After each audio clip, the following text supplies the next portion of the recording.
right, good afternoon, everybody. Thanks for joining me. We'll go ahead and get started. If you got your questions, go ahead and post them. Should be below the video if you're on a smaller screen, to the right of the video if you're on a larger screen.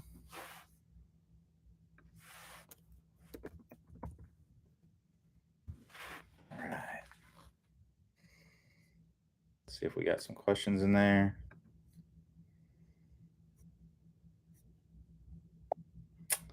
All right, looks like we got a couple to start here.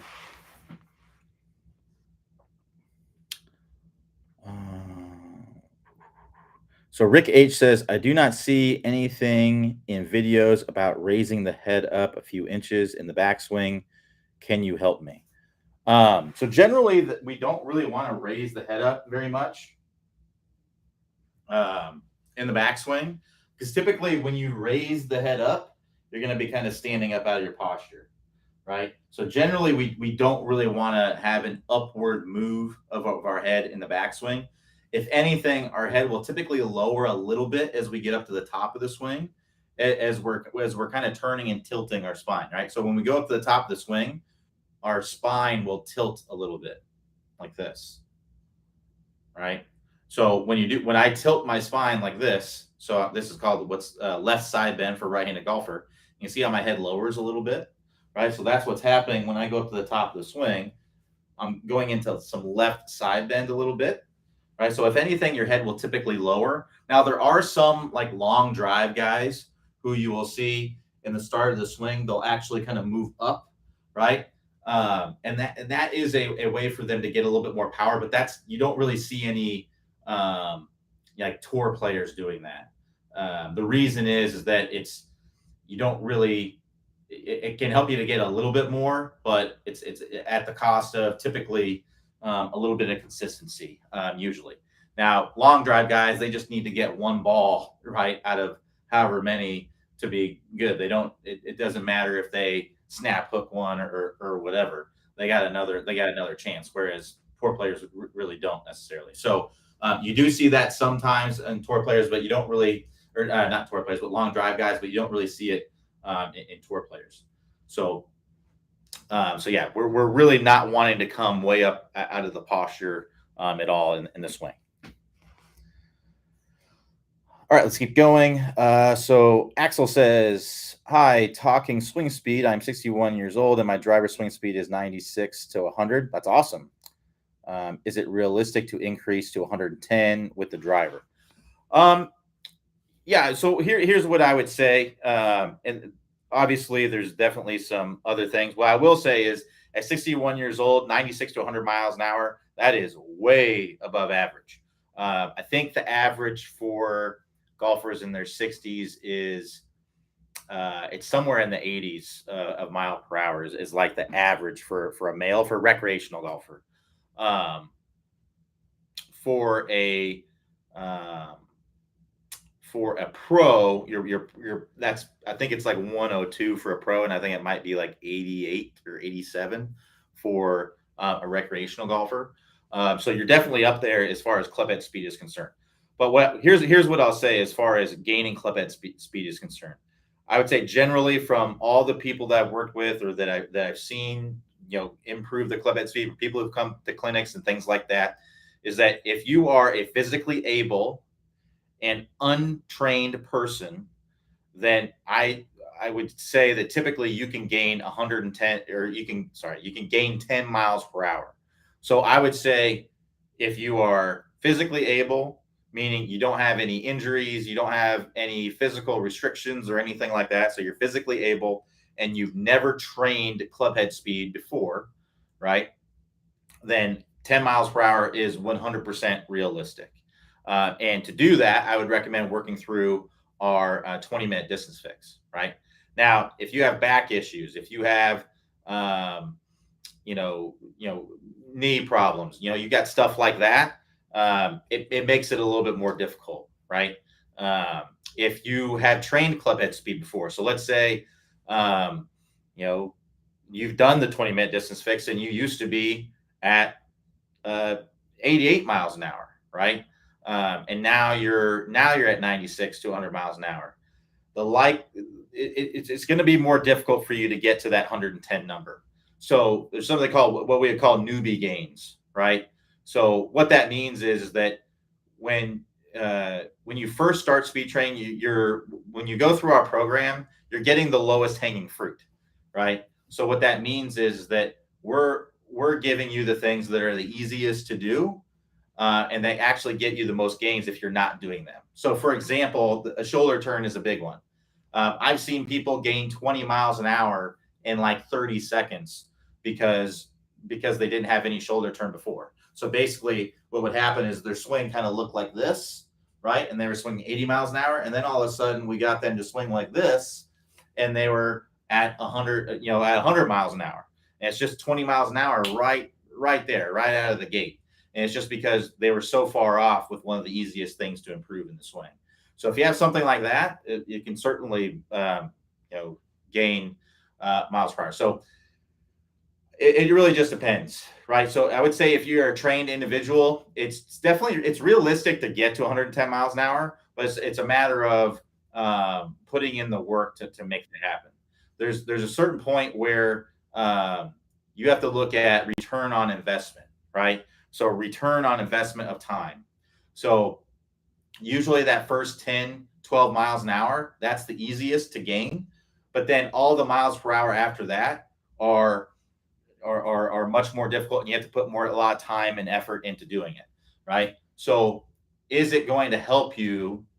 How much is another 10 miles an hour going to really help you versus, maybe other parts of the game that may suffer because, maybe you're a terrible putter. Maybe your short game is terrible. It wouldn't really take much practice for you to get a lot better at that, right? So you have to look at, okay, how do I manage my time with working on things, right? So, but I would say if you're 61 years old and you're swinging at 110 miles an hour, you are a 1%er for sure. You're probably a 0.1%er, to be honest. It's just, you just don't, a lot of people, aren't going to be swinging that fast at that age. It just makes it, when you age, it makes it more difficult. You lose flexibility, you lose strength, which is conducive to speed. So what I would say is, if you're physically able and you're untrained, 110 miles an hour, if you're currently at 96, 100, is definitely doable. If you trained already, you have physical limitations and stuff like that. It's not that you can't get to 110 miles per hour. It's just that it's gonna take a lot more effort and time, and you got to think about what is my time best suited toward working on. Is it going to be better suited working on my speed? We're working on other aspects of the game where I may be able to gain some strokes more easily. All right, so let's keep going. But if you do want to train that and you haven't trained, I'd recommend our 20-minute distance fix. To get to that course, click the instruction tab, then click the 20-minute distance fix and get started on those drills. All right, so Ronnie says, when does the leading I think it means leading arm. When does the leading arm turn around your body too much on full turn? When does it turn around your body too much on full turn? Turn around your body? I guess I don't understand the question. So it's, when does the leading arm turn around your body too much? So are you talking about like forearm rotation, right? So if you get the club too laid off, that can be an issue, right? So if you're at the top and you're like this, a lot of times what happens is people will pull on the club and it will steepen too much. So that can be a problem, but it also it can be workable. It can be very functional. Ricky Fowler used to swing this way. Ricky Fowler used to bring it back. He was very flat and very laid off at the top, and then he actually steepened the club in the start of the downswing, but he would steepen it to where it's still in a good position. So it was so laid off that when he steepened it, it was still in a good position. I don't really see any recreational golfers doing that, though. Most recreational golfers that I've seen that do that in the swing, when they steepen it, they steepen it into a bad position, right? So that would look like this, right, where it kind of comes out over the hands. Whereas Ricky was like this, right? It was super laid off, and then he brought it down into a great position coming down. He got top 5 in all the majors in 1 year doing that. So He's since gotten that out of his swing, actually, and is starting to return to form. But yeah, um, that would be too much typically. So typically we still want to have some of that forearm turn that's going to allow you to be able to shallow out that club in the downswing. So we typically don't want to have it totally laid off. Now, if you have a shorter swing, you may want to have a little bit more forearm rotation. So let's talk about that a little bit. If I have a longer swing, I can be more across at the top and I probably want to be, because now I'm going to have more time to get that club to work into a better position. And the way I'm going to be pulling on the club is going to allow me to be able to do that. So some examples of that would be like a John Daly, a Bubba Watson. Those would be a couple examples. Now, if you have a shorter swing, right, and let's say you only bringing the hands up to about right here, but then you're across like this. Well, you don't really have any time to get that club to work into a good position. This is typically not going to work well. You're typically going to shallow it out late. The hands are going to work out toward the ball. The face is going to open up. And then you're going to have to flip the hands over at the end. So usually when you have a shorter swing, you want to have that club, if you're only bringing it up to here, you want to have that club in more of a inline or laid off position a little bit at the top. So that'd be like a John Rahm. John Rahm brings the hands to about right here. He doesn't have the club like this. He has the club like this, and then he brings that down into a good position. So that's typically, what I'm talking about there. Hold on. So Ronnie said, I meant you can turn your shoulders too much. I look a bit old school. My body is really corkscrewed with Jack Nicklaus, etc., including my left knee coming right over. I'm avoiding the head rising. Yeah, so there's no too much shoulder turn. So what I would say is, if you're turning so much, I should rephrase that. There is, as long as you're able to make a proper downswing, basically is the way I would think about it. So some people are going to be more flexible than others, right? But so for example, if I'm going like this, right, that would be too much, right? Now I can't see the golf ball. I can't make a proper downswing from there. So, but if you're able to make a proper downswing from whatever position you are at, if you're saying Jack Nicklaus, so that's going to be more like that, right? That's 100% fine. In fact, I would actually recommend that for most golfers, because that's going to allow you to get speed from that position. It's going to be harder to get speed if you're swinging short. So what I would think about is, whenever you're thinking about those kinds of things, I would think about, well, what is going to be the benefit of me doing something different? I feel like people contemplate, because their swing may look different from somebody else's. A lot of times what happens is they'll automatically think, oh, I'm doing something wrong. And that's not necessarily the case. You may be doing something that is actually probably better than somebody else. It's just different, right? And if you try to do what somebody else does that fits into their swing, it may not be the right fit. So what I would say is, typically if someone's overswinging, it's usually only happening from the arms breaking down too much, right? So that would be this, or we're swaying our hips and our spine toward the target. So that would be like this, right? That's what I would call an overswing. But if you're turning, right, you're doing what Jack Nicklaus is doing, where you're like this, your left knee, your heel's coming off the ground, your left knee is moving in behind the ball. Bubba Watson would be another example, right? You're going like this. That's a very, very powerful position to be in.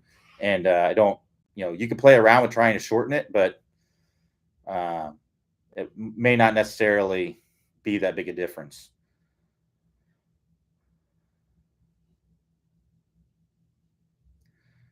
Goes on to say, I'm cross-eye dominant, so maybe I turn more, and you're right, I feel different. Thanks. Yeah, no problem. All right, so Pete G says, after working on short game, chipping, pitching, etc. for a while, I can't hit my long irons. Is this comment that what's the remedy? Work on your long irons. Oh, I guess you're saying after you practice short game, pitching, etc. Yeah, so I would just make sure. Most likely, it's because you're probably bent over a lot with these, and you're not moving very much. So I would just get warmed up. You know, get warmed up. Get the because it's a different swing, right? So if I practice putting for a long time, my neck can get stiff because I'm kind of bent over, like this, right?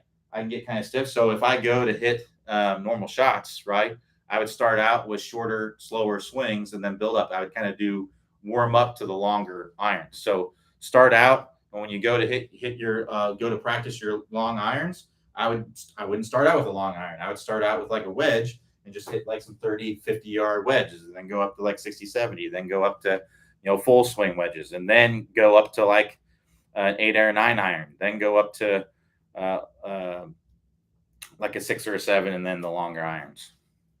Kind of work your way up to that.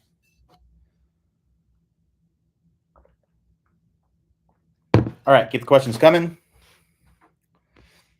We got some time left here. While you guys are coming up with questions, I'm just going to be working on some of my other stuff.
So RS says, should you strive to swing with the same tempo speed with your short irons as you do with your long irons, or is there a difference?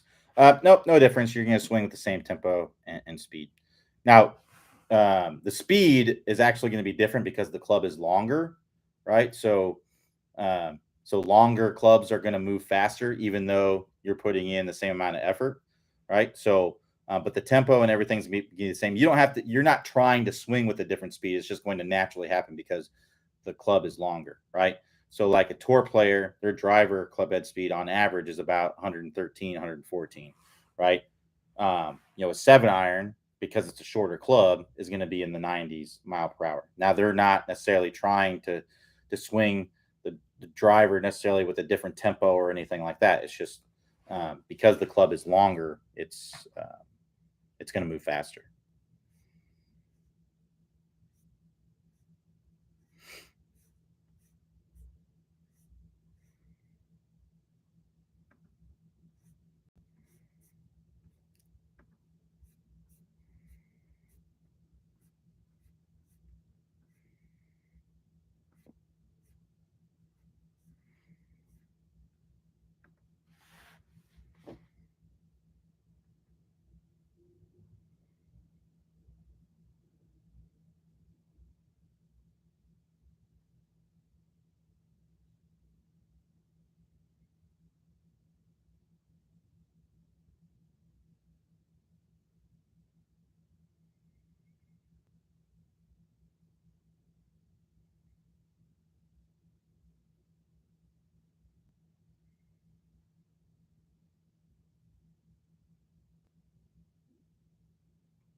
So MJ says, is there a right side bend drill?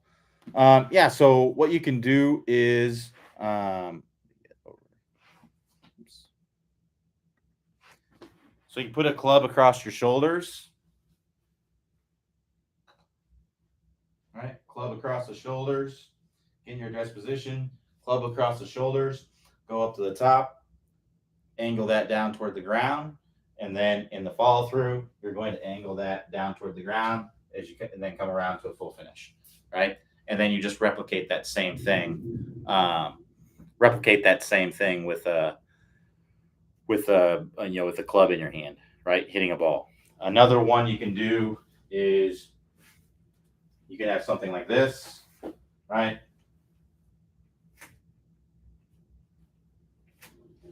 Where you're trying to match your shoulders to that as you're coming through. So having an alignment stick on the ground, trying to match your shoulders to that as you're coming through. So that would be like another thing you can do.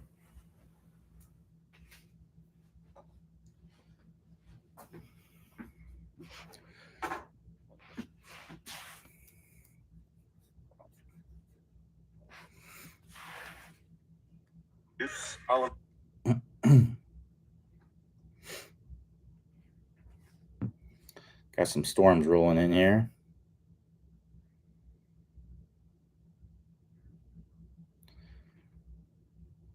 So if we lose connection, my lights are flickering a little bit. So just a heads up, we might lose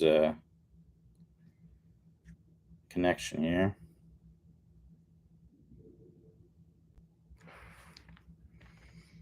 So JR says, is there any correlation between grip thickness and hand size? So confusing when you see so many variations without putting them on your shafts. Yeah, so if you have larger hands, you may be more comfortable with thicker grips. If you have smaller hands, you may be more comfortable with smaller grips. So yeah, that's really what it comes down to. Is it's more of a preference, more of a comfortability type of thing. Um, so, if you have larger hands, you may feel more comfortable and feel like you have more control, feel like you can have a better grip with thicker grips. Me personally, I have fairly normal size hands. I would say I typically go for the standard or mid-size grip. It's typically what works best for me. That's what I've always found works the best for me. To me, if it gets much thicker than that, it's I can still swing with it. It's just not. It doesn't really make any difference in the performance. It doesn't doesn't feel right for me. Now, if you go crazy and you go like I swung a club with a big jumbo grip on it, and I just felt like I couldn't hold on to it. My hands just weren't big enough to be able to hold on to it. Like I got the biggest grip that the jumbo place. I got like the jumbo XL one, and put it on a club just to swing with it. I actually made a video on it, and actually lost club head speed because I didn't feel like I didn't trust that I could hold on to it, right? And then obviously, if you have large hands and you have imagine like you're trying to hold on to a pen, right? It's going to tend to kind of slip out of your hands. You're not going to have as much surface area on there to hold on to it. So um, so it's more about personal preference. You got to find what works best for you. So Pete G says, what's a good mid-round drill to get the feel back in the legs, hips when the hands take over? The step drill. I would say maybe the step drill would be one you can do. So the step drill is where you start with your feet together, put the club in front, swing it back. As you swing it back, step forward, and then you want to time getting to the top of the swing with your foot hitting the ground, and then from there pushing the ground and turn through this. So the step drill would be one that you could do, as a rehearsal before you hit the ball. Try to get those same feelings. When you take a practice swing, like a normal stance practice swing, and then try to do that with the ball.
If you're, we got about 30 minutes left here. So if you got some more questions, feel free to post. We'll get them answered. Also, want to mention I do have online lesson spots available. So if you'd like to do the online lessons, uh, you can sign up by clicking the link above. I also released a video yesterday on a before and after with a student of mine working together, so you can kind of see, what we what we can do in the swing review. So if you want to check it out, if you go to the homepage, click the house icon, go to the homepage, you should be able to find that video. Let me see if it's what the number is on it. They may have already released another video today. All right, yeah, so it's SA018. That's the online student fixes slice. So if you want to check that out, if you're struggling with a slice, you can, see what we did there.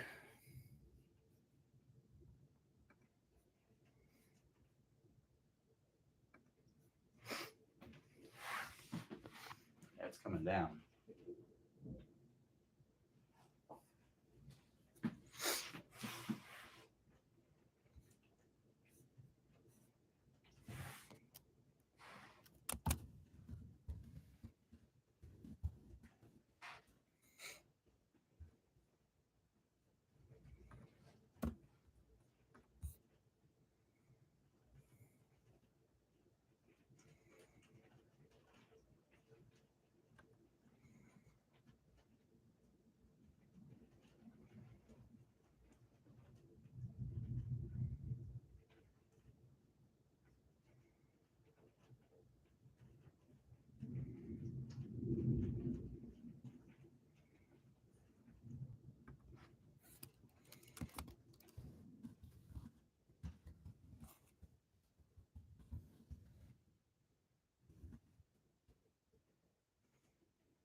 I don't know if you guys can hear that, but it's possible I may lose connection here with the storms coming through. So just a heads up.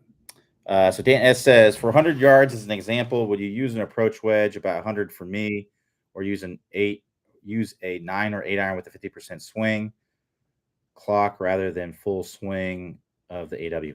I would actually, unless you need to hit it lower for some reason. So one reason would be, let's say you're hitting into the wind, right? And you want to keep it out of the wind a little bit. That could be okay. I want to hit a 9 iron or an 8 iron. Or if for some reason you're wanting to run it up a little bit, because typically if you hit a 9 or an 8 iron from 100 yards, it's not going to stop, real quick. It's going to bounce and roll up on. So I would tend to go more toward a fuller swing rather than a gauge swing, because if you're taking if your intent is to take a 50% swing, it's very easy to take a 60% swing or a 40% swing instead, right? Whereas if you're taking a full swing, it's just going to be a full swing, right? So it's not going to be you're more than likely to get the power input that you're looking for. So unless you're trying to drive it in lower or you're wanting to bounce it up and on or something like that, I would recommend going more toward a full swing. Or if you just have trouble hitting that club, you know, uh, I personally, for 100 yards for me, that's going to be um, a 54 degree for me, and it's about a 3/4 swing. It's about a 9 o'clock swing on a 54 degree. That's what it is for me. That's about the most. That's basically what I would consider as a full swing for. Even though I can swing fuller than that, but that's about as full as I swing with a wedge. If I go over 100 yards, it will typically be, I'll use my 50-degree for that, up to about 130 yards. So I generally like to choke up on the club to control the distance a little bit more versus taking a shorter swing, more of a gauge swing. Because, like I said, I'd rather, if I'm trying to take 10 yards off of a shot, right? So let's say I have I have a 100-yard shot. Now with a 100-yard shot, or in your situation, let's say you have a 90-yard shot, right?